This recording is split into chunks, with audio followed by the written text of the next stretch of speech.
Sir, குழந்தை கழுத்தில் தொப்புள் கொடி சுத்தி இருக்கு. நம்ம உடனடியே குழந்தைய வெளியெடுத்தாகணும். ஒரு சைன் மட்டும் போடுங்க. அதெல்லாம் ஆகாது டாக்டர். அவன் கட்டப்படி அக்டோபர் மாசம் அதிகாலை 5 மணிக்கு குழந்தைய வெளியே எடுத்தாதான் அவன் வாழ்க்கை அமோகமா இருக்கும் டாக்டர். அரை மணி நேரம் கழிச்சு பண்ணோம்னா ஆயுசே இருக்காது. பரவாயில்லையா சார்? என்ன சுகர் லெவல் இவ்வளவு கம்மியா இருக்கு? ஸ்டாஃப் சாப்பிடறத கொடுங்க. வேணாம் டாக்டர், வேணாம். எதுவா இருந்தாலும் 3 மணிக்கு அப்புறம். ஏன்பா? ஏன்னா ஜாதகப்படி 3 மணிக்கு அப்புறம் சாப்பிட்டாதான் குரு உச்சத்துக்கு போவார்னு ஜோசியக்காரன் சொல்லியிருக்கான். சூப்பர். 3 மணிக்கு வேணாம், 4 மணிக்கு சாப்பிடுங்க. என்ன? ஏன்? குரு மட்டும் இல்ல, நீங்களே உச்சத்துக்கு போயிடலாம்.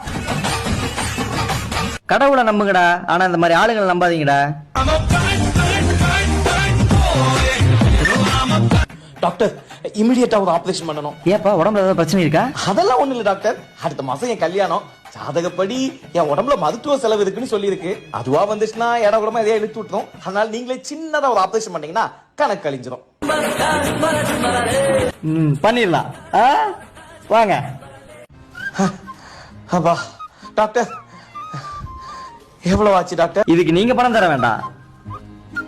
1 கிலோ அரிசியும் 500 ரூபாய் பணமும் நாங்க தரோம். டாக்டர்